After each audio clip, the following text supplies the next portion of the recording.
Hey guys, what's going on? My name's Rygos Poppin. Welcome to another top 10 list. In the last video we did one of my favorite top 10 favorite horror flicks from the 90s, well in my opinion. Today I'm doing another one, this time in the new millennium, the 2000s. Now the 2000s were, how can I say, simpler. Now, as a person who grew up throughout the 2000s, I'm happy to do it. So, the early 2000s continued the Scream craze, but sadly came to an end. Then tragedy came, and the genre shifted from teen slashers to torture, namely traps, Slovakian dungeons, and of course human centipedes. So that's exactly today's top 10 video. My top 10 favorite horror flicks from the 2000s. So starting off is number 10, Valentine. Now this is a straightforward slasher, and as the title suggests, it takes place during Valentine's Day. Now, I understand there was a lot of critics saying that this movie's a throwback to Ye's, but actually, not at all. To me, I actually see Valentine as more as a Scream-inspired film. Hell, its director happens to be Jamie Blanks, who, 3 years earlier, directed Urban Legend in 1998. So of course Valentine would qualify as a Scream-inspired film. I mean, it's got an ensemble cast, a whodunit mystery, and yeah, I mean, it's even got a killer wearing a Cupid mask, or a cherub in this case. So overall, this one is pretty much hard from the core. I guess most critics just didn't like how it's been played out, considering that, well, the Scream craze is pretty much gone throughout the early 2000s. Still, Valentine is a capsule ahead of its time.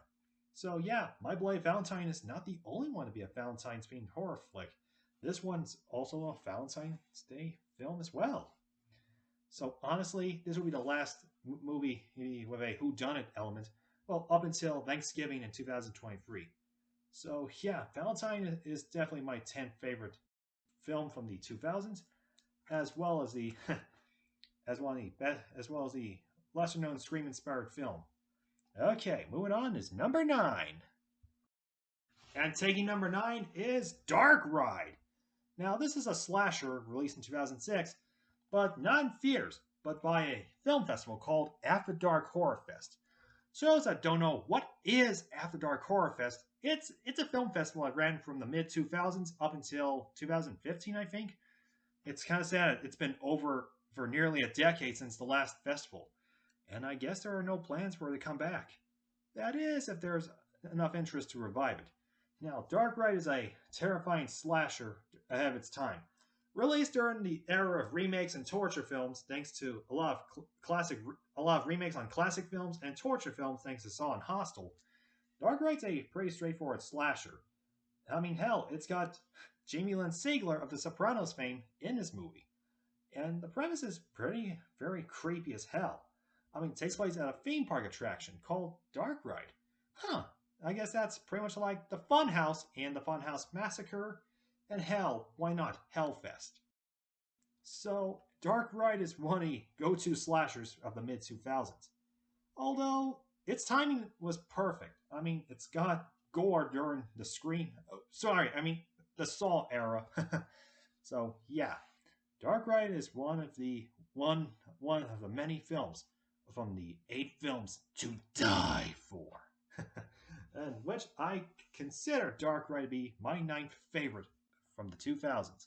Next up is number 8. And number 8 is, this one's going to be a bit of a controversial pick, but number 8 is The Human Centipede, first sequence. Directed by Tom Six, who would later go on to direct the 2 sequels that followed. So, in which a lot of you may know about this movie, and yeah, there was that one episode of South Park that parodied it. But the movie started off as a joke by Tom Six, and yeah, it was actually released in 2009, and to which it got a 48% on Rotten Tomatoes, and yeah, a lot of critics threw their hats in the ring, gave it a lot of mixed reviews, but one critic in particular, Roger Ebert, he was so horrified of the film, he decided not to give it a star rating. Not to be confused with 0 stars, no. And I quote, I am required to award movie stars to assign a star rating to movies I review. This time, I refuse to do it. The star rating system is not suited to this film. Is the movie good? Is it bad? It is what it is, and it occupies a world where the stars don't shine. Yeah, although Although this was released during the era of Saw and Hostel, although the former in the case because Saw 6 was out at the time, but many believe that, well, the torture films have gone too far. And honestly, I don't blame them. Although, yeah, but it's best that you don't watch this movie while you eat because, yeah, pretty gross. And also, they claim it's 100% medically accurate, but the reality is it's technically not. So, yeah. So full disclosure, I seen it before and I just cringe. So don't ask if I ever plan on watching the sequel. So that's a maybe. Anyways, time to go to number 7.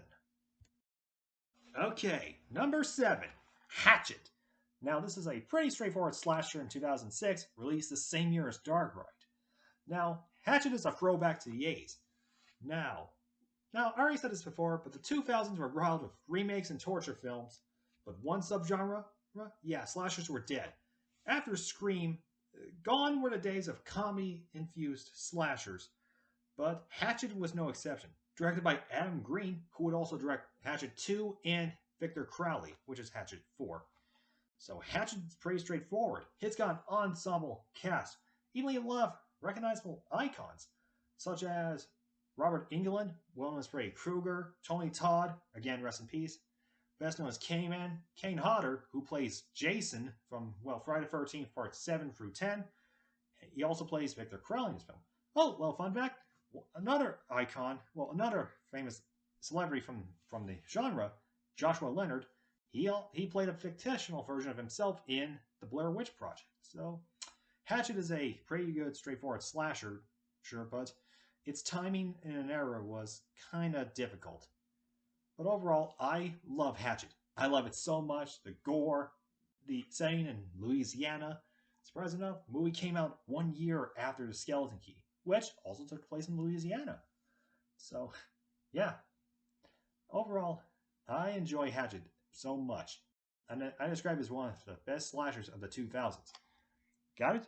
Okay, moving on is number 6. Okay, number 6, 13 Ghosts, released in 2001. Now, this is a remake of an old film by William Castle, 13 Ghosts. So, this one's more of a modern remake of it. I mean, it's got an ensemble cast. Hell, one of them is Matthew Lillard, who 5 years earlier did Stu Macher in Scream, but a year later he would do Shaggy in the Scooby-Doo movie, and recently William Afton in the Find Surprise movie. But before he became Afton, he played a character in 13 Ghosts, and honestly, 13 Ghosts is quite of a classic. So, this one's produced by Robert Zemeckis, who also did What Lies Beneath 1 year earlier in 2000. 13 Ghosts is a classic ahead of the 2000s. Hell, it even won an award for Best Makeup, outbeating Ginger Snaps and Jeepers Creepers. So, 13 Ghosts is really ahead of its time, based on a good film by William Castle. Another fun fact, this movie was produced by the same studio that did the 1999 remake of House on Haunted Hill. So, that pretty much wraps up number 6. Now we get down to the 5 picks that I like, starting with number 5. Okay, number 5, Planet Terror by Robert Rodriguez. Planet Terror is a zombie film by Rodriguez. So this is Rodriguez's third horror flick he's directed, following 2 in the 90s, those being From Dusk Till Dawn and The Faculty. So Planet Terror has a very well-known ensemble cast, such as Rose McGowan and Bruce Willis. Hell, even Quentin Tarantino was in this movie. Now, Planet Terror is part of a double feature throwback called Grindhouse, released in 2007 along with Quentin Tarantino's film Death Proof. Now Planet Terror has a lot of zombies, and yeah. Although Planet Terror is really something of a zombie film throughout the 2000s. Now, here's a little brief. Now, for a brief little fun fact. In between segments of Planet Terror and Death Proof, there would be fake trailers. Namely, fake movies like Machete, Hobo with a Shotgun, Thanksgiving, and many other films. fake trailers by Rob Zombie and Edgar Wright. Although, in some cases, some of those trailers would become full-length films.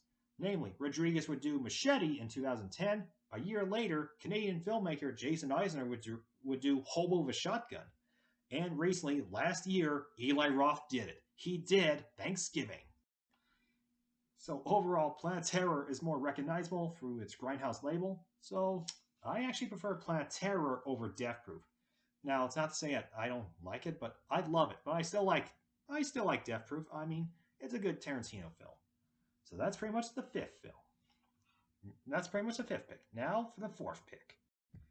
Okay, number 4, Zombieland.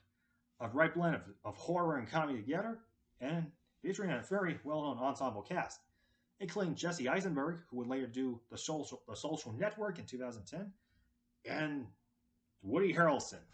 So it followed. So Zombieland's pretty much ahead of its time, released in 2009, because zombies and comedy are pretty much a good blend. Hence why there was Return of the Living Dead back in 1985. So, yeah, Zombieland has a very unique ensemble cast, such as Eisenberg and Harrelson, but also Emma Stone. And even a cameo from, of all people, Bill Murray. Yes, the Bill Murray of Ghostbusters. Interesting fact, turns out they originally wanted Patrick Swayze, but Swayze was unavailable, so yeah, that explains why all the recasting had to be done. Zombieland was so successful with its cast and plot, even making a very good box office in 2009. Although it took 10 years to make a sequel titled The Double Tap. And honestly, when I saw the sequel in 2019, I just couldn't stop laughing. Although I'm still hoping for what a Zombieland 3 has to offer. Maybe call it Zombieland Triple Tap? That stupid title, I know, but hey, Zombieland is by far one of my favorites from the late 2000s. Now it's back to the early 2000s with number 3. Okay, number 3, American Psycho, based on a controversial novel. And honestly, I have nothing to say about American Psycho. It is a classic ahead of its time, even encapsulating the early 2000s, despite the fact the movie takes place in the 80s. Although the cast is very, very well known. I mean, it's got Kristen Bale, who would later play our favorite Dark Knight, Batman in 2005. It's even got Reese Witherspoon, who was also in the Texas Chainsaw 4, the Next Generation. Like, seriously, I cannot take Matthew McConaughey seriously in that film. And also, Willem Dafoe, who, 2 years later, would play our favorite Green Goblin. Now, American Psycho, despite the premise, many assume that it's another self-aware slasher film, but it's not. It's a psychological, satirical film. And honestly, I will say this, but Bateman does a great job portraying as Patrick Bateman. And yeah, that's where all the Sigma memes came from. Although, despite the success of American Psycho, Lionsgate would try and turn into a franchise. Yeah, 2002 there was American Psycho 2, All American Girl with Mila Kunis. Yes, that Mila Kunis, and which a lot of you may be familiar as her as the voice of Meg Griffin in Family Guy. But that sequel did not do well. It was direct-to-video and it failed. Now, apparently, recently, in which a lot of you may have heard the news, there's going to be a new version of this classic. Now, it's not a remake because that ship has sailed. Remakes are getting kind of stale nowadays. But speaking of remakes, it's time we go to the best zombie remake from that decade alone. Okay, number 2, Dawn of the Dead, the 2004 remake of the classic George A. Romero film, marking the directorial debut of the one and only Zack Snyder. Yes, the Zack Snyder, the man who is well known for creating the DC universe. Example, I mean, that explains why he's directed Man of Steel, Batman v Superman, and the Justice League. Although Zack Snyder, prior to making movies, he was a director for commercials. So, a nice little change in tone gave Snyder full creativity to make this movie. So yeah, Snyder really sold it well with this classic, with this remake. Hell, it's got an ensemble cast, including Vane Rhames, Sarah Polley, Jay Weber, and Ty Burrell. Surprising enough, this is actually a way more modernized version of Dawn of the Dead, the classic 78 film. So, without a doubt, Dawn of the Dead was one of the best remakes ever made.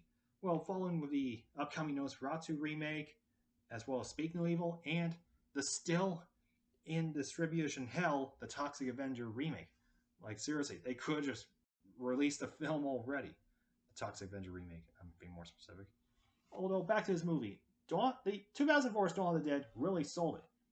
It was released 1 year after the 2003 remake of the Texas Chainsaw Massacre, in which that film started the era of remakes. Yeah, remakes of old films, so Dawn of the Dead would follow, and oh boy, this would be followed with a lot of remakes throughout this era. Namely, Amityville, The Fog, House of Wax, Black Christmas, The Hills Have Eyes, The Omen, Halloween, Prom Night, Friday the 13th, Last House on the Left, My Bloody Valentine, Children of the Corn, and Nightmare on Elm Street. And yet, the remake trend still continue. Yet, remakes still continue to this very day. I guess there's no point in stopping them. So, yeah, remakes tend to have something else that's not been shown in the original films.